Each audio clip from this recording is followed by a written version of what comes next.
Assalamualaikum warahmatullahi wabarakatuh.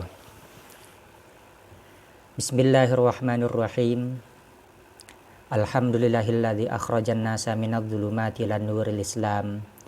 Ahmaduhu subhanahu wa ta'ala ala man aulana minal fadli wal in'am. Wa ashkuruhu ala man an'ama alaina minal imani wal Islam. Ashhadu an la ilaha illallah wahdahu la syarikalah. Wa ashhadu anna Muhammadan abduhu wa rasuluhu sayyidul anam. Allahumma salli ala sayyidina Muhammadin wa ala alihi wa sahbihi al-kiram, amma ba'du. Summa ila hadratina bil Mustafa sayyidina Muhammadin Rasulillahi sallallahu alaihi wasallam wa ala alihi wa ashabihi wa azwajihi wa dzurriyyatihi wa ali baitihi. Wa khususan ila jami'i masyayikhina wa masyayikhina khususan ila Syekhna wa Bitanar al-Bantani wa usulihim wa furu'ihim wa man intasa bilaihim syai'un lillahi lahum al-Fatihah. A'udzu billahi minasyaitonir rajim. Bismillahirrahmanirrahim. Alhamdulillahi rabbil alamin arrahmanir rahim maliki yaumiddin. Iyyaka na'budu wa iyyaka nasta'in ihdinas siratal mustaqim. Siratal ladzina an'amta 'alaihim ghairil maghdubi 'alaihim waladdallin. Amin. Bismillah, alhamdulillah kita dapat bertemu kembali dalam acara kita, yakni pengajian atau kajian kitab Tafsir Munir. Mudah-mudahan apa yang kita kaji ini semoga kita mendapatkan keberkahan ilmu, keberkahan rezeki dan juga keberkahan hidup. Dan semoga apa yang kita kaji ini kita bisa mendapatkan ilmu yang bermanfaat khususnya untuk diri kita sendiri dan juga umumnya bagi orang-orang yang mendengarkan.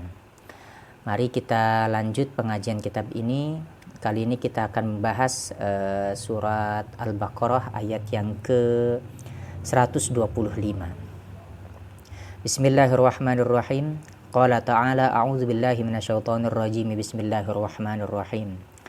Wa idz ja'alnal baita masabatan lin-nasi wa amna wattakhidhu min maqami Ibrahima musalla. Wa ahidna ila Ibrahima wa Ismaila an tahhira baitiya lit-ta'ifina wal 'akifina war ruk'is sujud. Shadaqallahul azim. Bismillahirrahmanirrahim. Qala al-muallif rahimahullahu ta'ala wa nafa'ana bihi wa bi ulumihi wa fi kitabihi wa fid dharain amin. Allahumma yassir lana wa la tu'assir alaina ya karim bi rahmatika ya arhamar rahimin. Rabbi shrah li sadri wa yassir li amri wa hlul 'uqdatam min lisani yafqahu qawli. Bismillahirrahmanirrahim.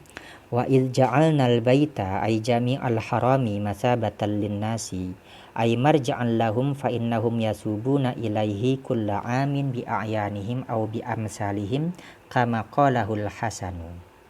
Wa idz ja'alna, dan ingatlah ketika ja'alna kami menjadikan al-baita akan baitullah, ay jami'al harami artinya keseluruhan tanah haram, masabatan sebagai tempat kembali linnasi bagi manusia, ay marji'an artinya tempat kembali lahum bagi para manusia atau bagi manusia.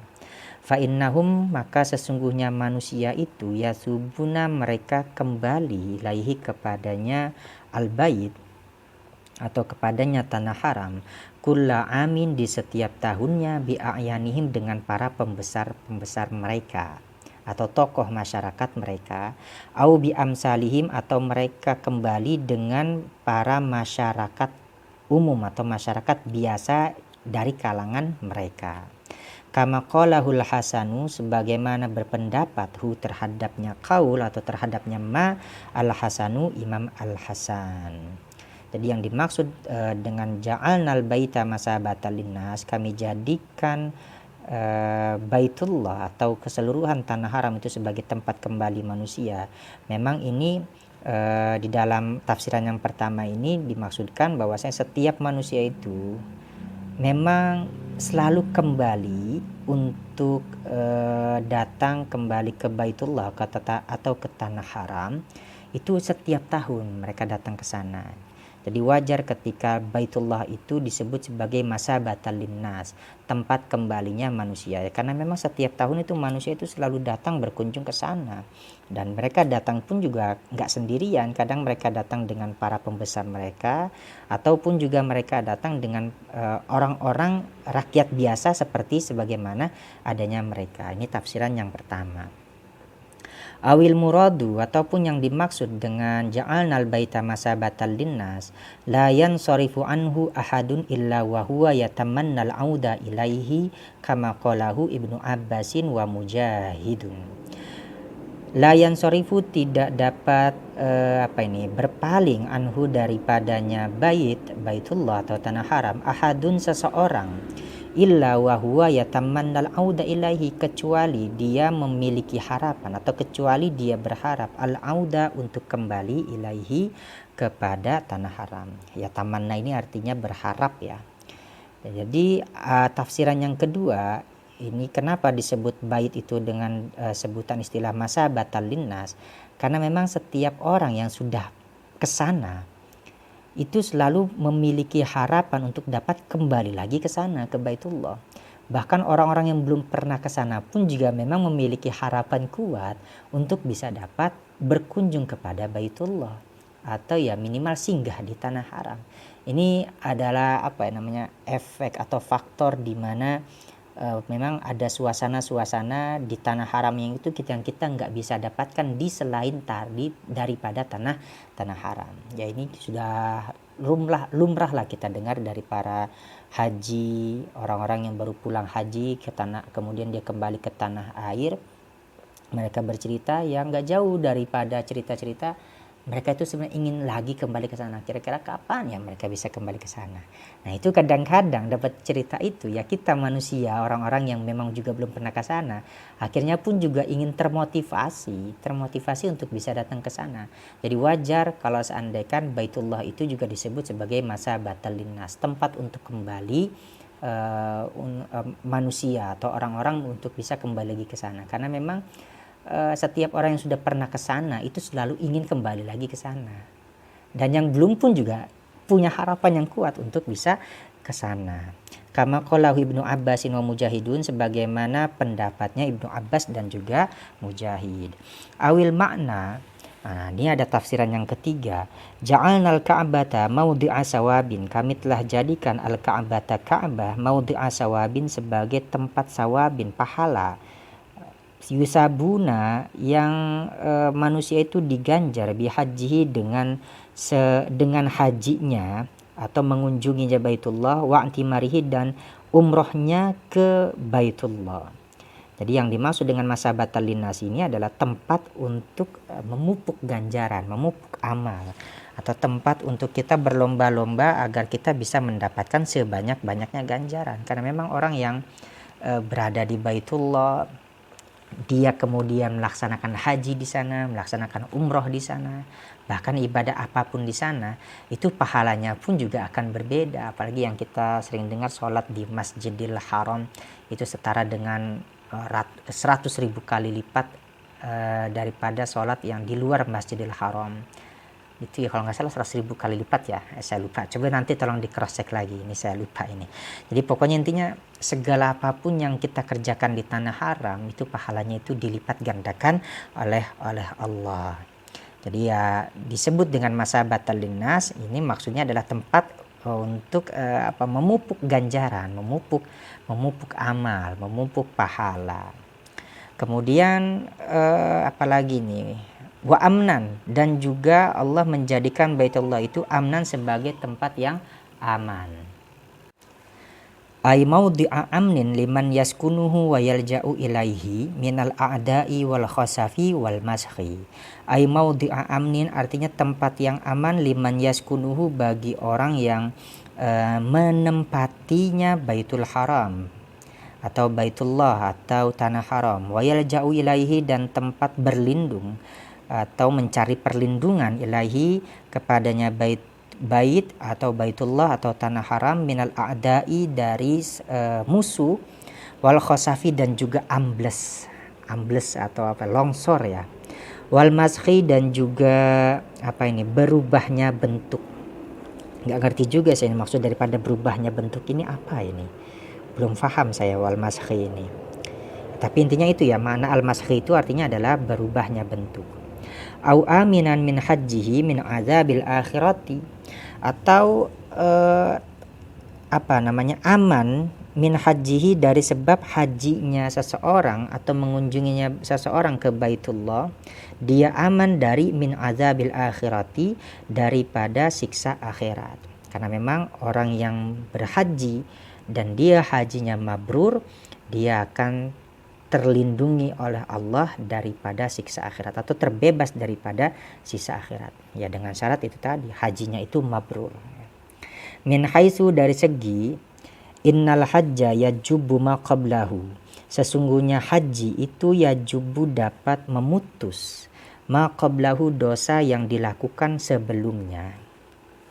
Ya haji itu memang salah satu pahala atau salah satu ganjaran yang didapat oleh orang yang telah melaksanakan hajinya secara sempurna dan hajinya diterima, maka dosa-dosa yang sudah dia lakukan di masa-masa sebelumnya itu diampuni oleh Allah Subhanahu wa taala. Wa hamala ba'duhum hadhil kalimata 'alal amri 'ala sabilit ta'wili. Wa hamala, dan mengarahkan ba'duhum sebagian mufassirin hadhil kalimata, akan inilah kalimat amnan di sini ya, 'alal amri, atas makna amr. Amnan itu kan isim, tapi ini menurut bagian para mufassirin ini isim bimakna amr ala sabili ta'wil, tetapi menurut jalan ta'wil, bukan secara kata, bukan secara balago. Jadi maksud amnan di sini ya secara ta'wilnya bisa dimaknai sebagai kalimat isim yang bermakna amr, bermakna perintah.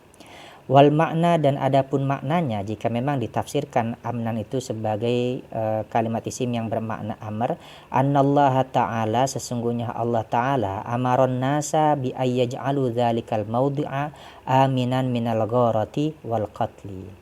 Amaron annallaha ta'ala, sesungguhnya Allah ta'ala, amaron nasa, Allah ta'ala memerintah manusia, bi ayyaj'alu, untuk manusia atau agar manusia menjadikan dzalikal maudhi'a, kan yang demikian itu tempat, maksudnya tempat di sini adalah Baitullah atau tanah haram, aminan sebagai tempat yang aman, minal gharati, daripada serangan, wal qatli, dan juga peperangan. Fakanal baitu, maka jadilah al baitu, Baitullah, muhtaraman bi hukmillahi ta'ala, dia dihormati atau dimuliakan bi hukmillahi ta'ala, dengan ketetapan Allah ta'ala. Atau juga bisa bermakna jika memang amnan ini ditakwil menjadi makna amar, makna perintah, maka seolah-olah Allah itu memerintahkan kepada manusia untuk menjadikan Baitullah atau keseluruhan tanah haram itu sebagai tempat yang aman daripada satu serangan ataupun juga daripada peperangan. Makanya tanah haram itu kita dilarang untuk melakukan sesuatu seperti halnya membunuh orang. Jadi apapun yang perbuatan-perbuatan di tanah haram itu tidak semuanya halal. Mungkin di tempat lain ya sebenarnya sih membunuh ya semuanya pun juga nggak boleh, tetapi di tanah haram itu dosanya akan dilipat gandakan. Bahkan bukan hanya itu, semua yang ada di tanah haram itu dilindungi oleh Allah, hingga sampai hewan yang ada di tanah haram itu dilarang untuk diburu. Begitu juga tumbuh-tumbuhan yang ada di tanah haram itu dilarang untuk dicabut ataupun juga ditebang ya, kecuali memang memiliki kebutuhan khusus yang memang ditolerir atau ditoleransi. Itu adalah salah satu kemuliaan tanah haram. Jadi tanah haram itu memang dilindungi oleh Allah. Apapun yang berada di dalam tanah haram itu sudah mendapatkan perlindungan daripada Allah Ta'ala. Wattakhidhu min maqami Ibrahim musalla, dan jadikanlah oleh kalian min maqami, dari makamnya Ibrahim alaihi salam, musalla, sebagai tempat sholat. Ini makom di sini tolong jangan sampai diartikan sebagai kuburannya Ibrahim. Jadi ntar kita jelaskan makom ini makom ini sebenarnya apa sih makom Ibrahim itu. Ini makom Ibrahim ini yang ada di sisi Ka'bah ya. Ruwiya an Sa'id bin Jubairin bin Abbasin anna Ibrahim alaihi salam kana yabnil baita wa Ismailu yunawiluhul hijarata. Ruwiya diriwayatkan daripada Sa'id bin Jubair an Ibni Abbasin daripada Ibnu Abbas anna Ibrahim alaihi salam sesungguhnya Ibrahim alaihi salam kana yabnil baita dahulu Nabi Ibrahim alaihi salam membangun Baitullah atau Ka'bah.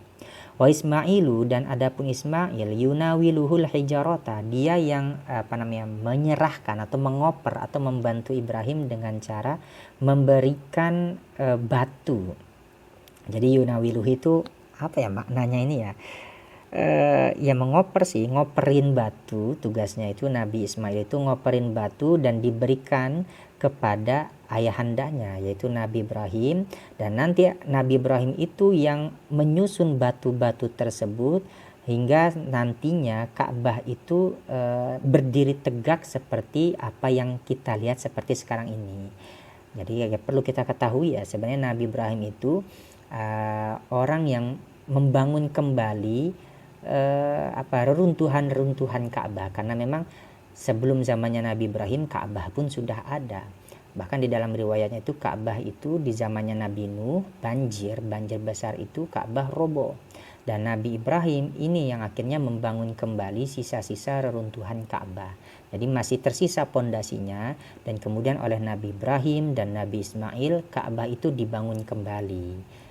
Nah, jadi Nabi Ibrahim itu kerjanya Nabi Ibrahim, dia menyusun batu-batu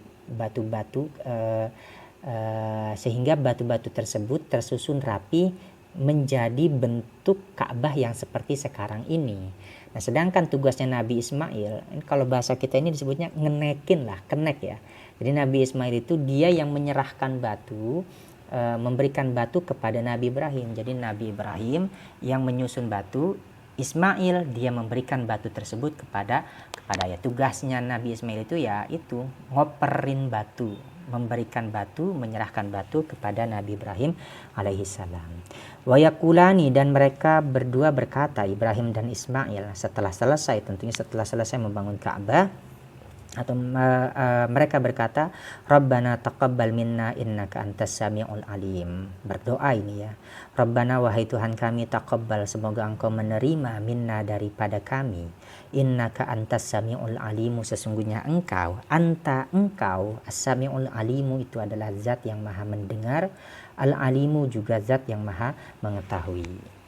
Nah, kemudian falam martafa'al bunyanu, ketika irtafa'al bunyanu semakin tinggi al-bunyanu bangunan Ka'bah, wa dha'ufa Ibrahimu an wad'il hijarati, dan semakin tidak sanggup Nabi Ibrahim an wad'il hijarati untuk meletakkan batu, qama ala hajarin, maka Nabi Ibrahim itu berdiri ala hajarin di atas batu.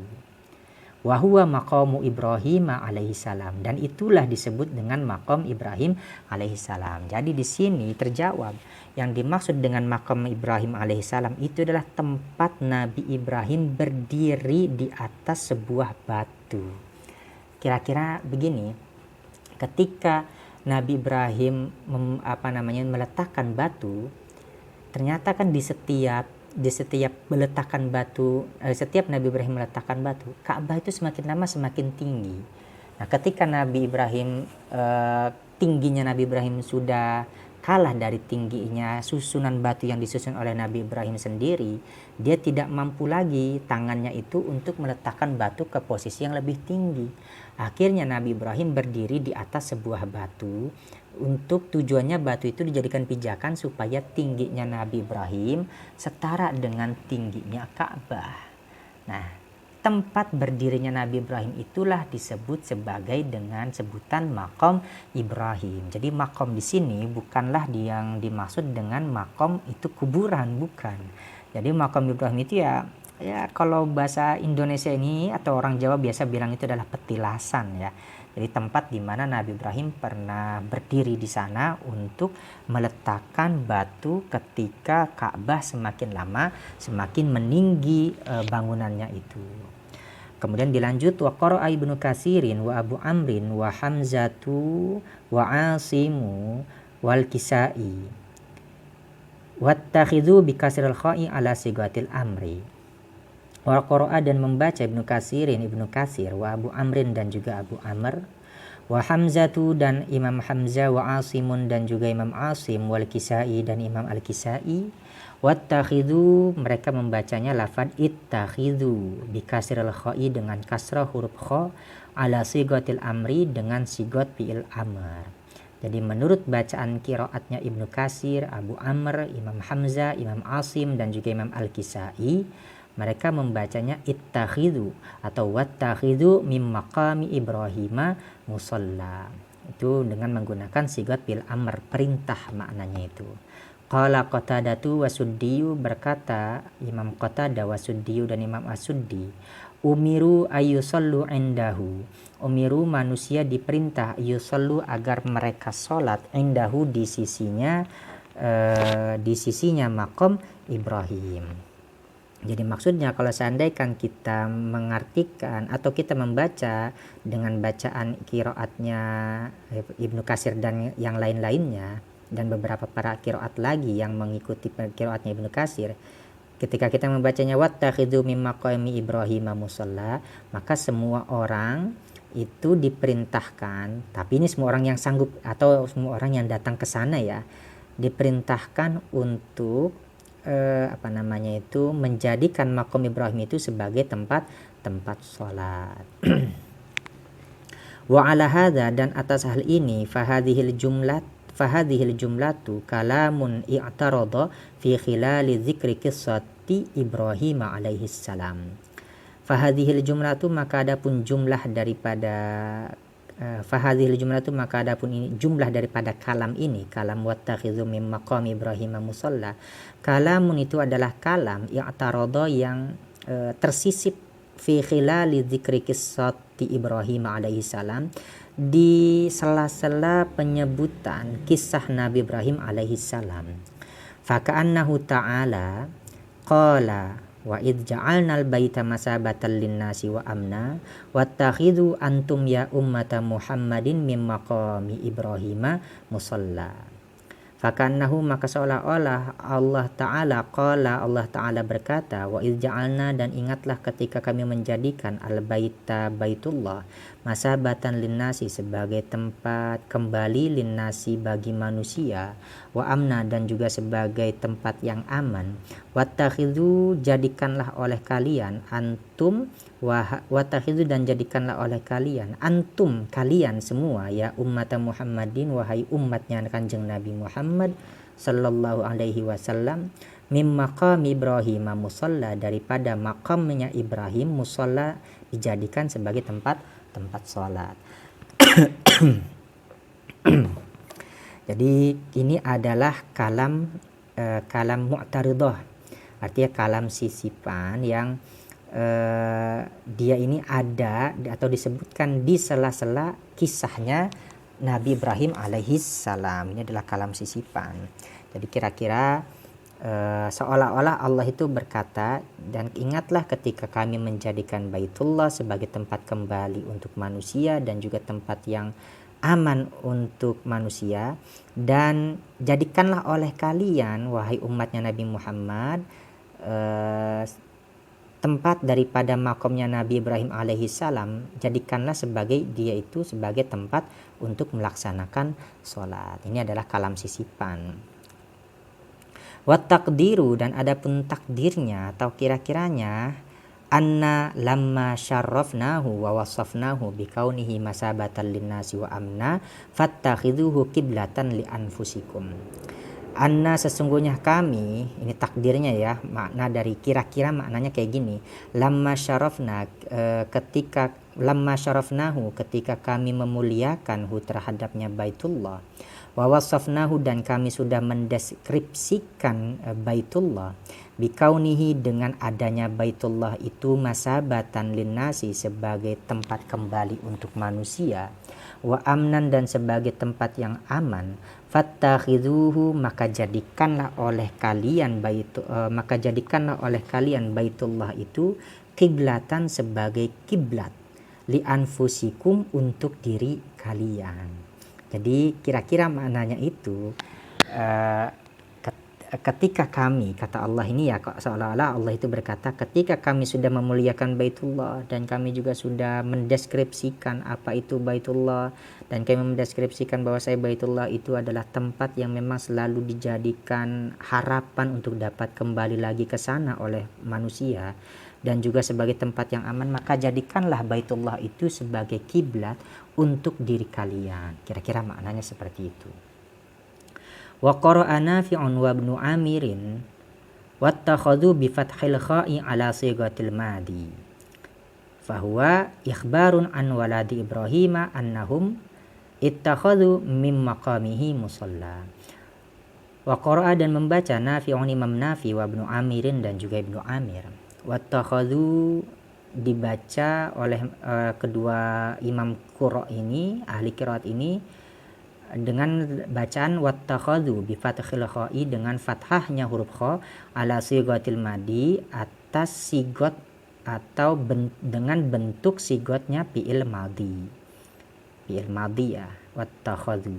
Nah, apa itu maknanya kalau seandainya dibaca dengan lafaz wattakhadhu mim maqami Ibrahim musalla?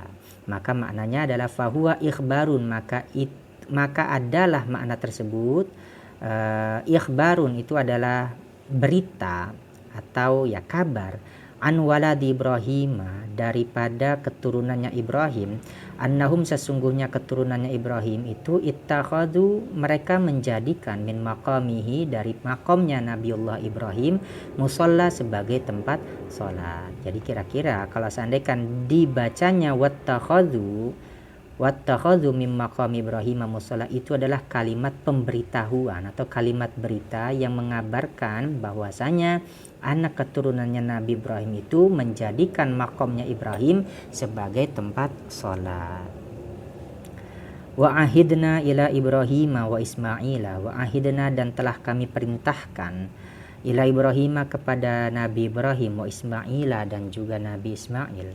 Ai amarnahuma, ai artinya amarnahuma kami telah perintahkan keduanya, yaitu adalah Ibrahim dan juga Ismail, antahira baitiya, antahira agar keduanya mensucikan baitiya rumahku atau baitullahku, ai bi an assasahu ala taqwa, artinya dengan cara assasahu mendasarinya, memondasikannya baitullahku atau baitku, rumahku, ala taqwa di atas dasar ketakwaan.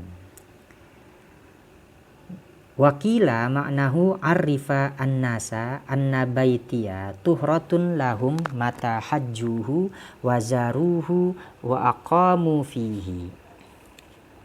Wakila dan satu pendapat maknahu maknanya dari lafad ahidna ila Ibrahim wa Ismaila antahira baitiya, maknanya adalah arifan nasa,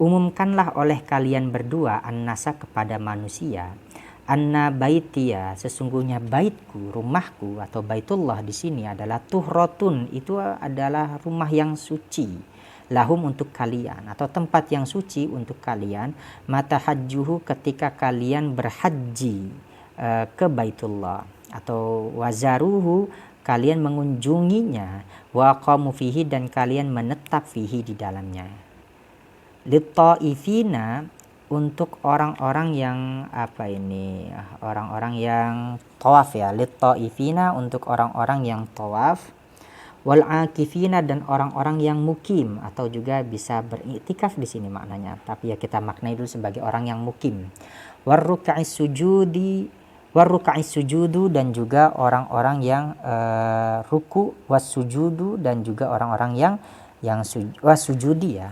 Astagfirullah, hampir aja kelewat ini ya. Jadi bacanya warruka'is sujudi dan juga orang-orang yang ruku dan orang-orang yang sujud. Ya maksudnya di sini adalah salat. Jam'u raki'in wasajidin. Nah, lafadz ruka'is sujudi ini adalah jamak dari lafadz raki'in wasajidin dan juga jamak dari lafadz sajidin. Fal muradu, maka adapun yang dimaksud dengan kata-kata ini Pertama bit-ta'ifina, dengan kata-kata at-tafiina may yaqsudul baita hajjan au mu'tamiran.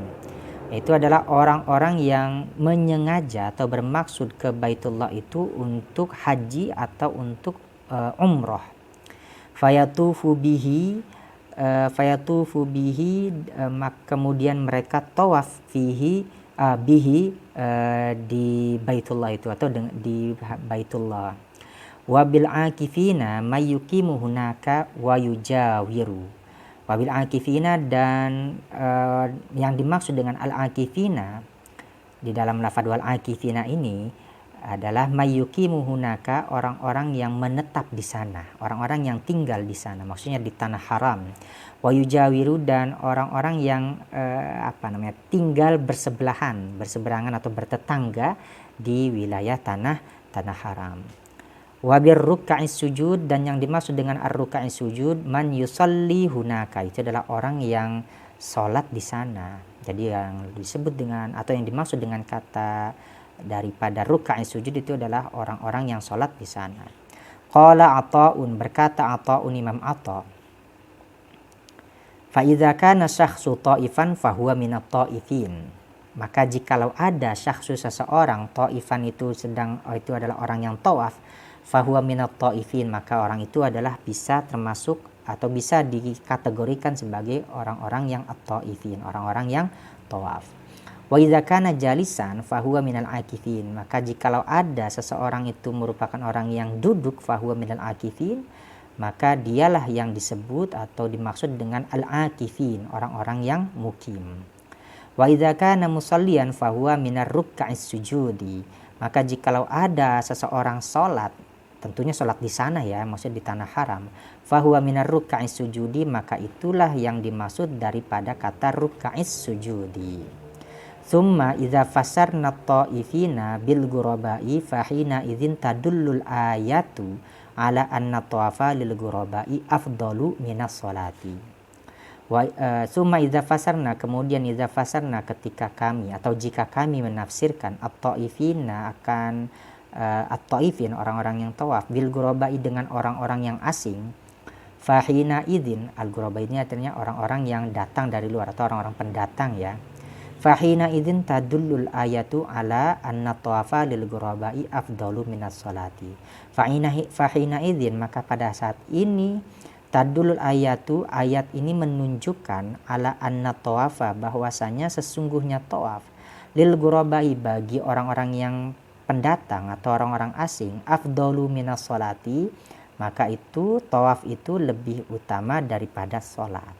Jadi kalau ditafsirkan dengan orang-orang yang tawaf itu adalah orang-orang yang pendatang dari luar tanah haram, maka ayat ini menunjukkan bahwasanya tawaf itu bagi orang-orang pendatang, bagi orang-orang yang berada dari luar Makkah dan dia datang ke Makkah, melaksanakan tawaf itu lebih utama daripada melaksanakan sholat gitu. Tapi bukan berarti nggak sholat, maksudnya tawaf dan sholat sunnah itu ternyata jika dibandingkan pahalanya itu lebih utama tawaf daripada sholat, kalau seandainya memang ini adalah kondisinya orang-orang yang pendatang dari luar kota Makkah.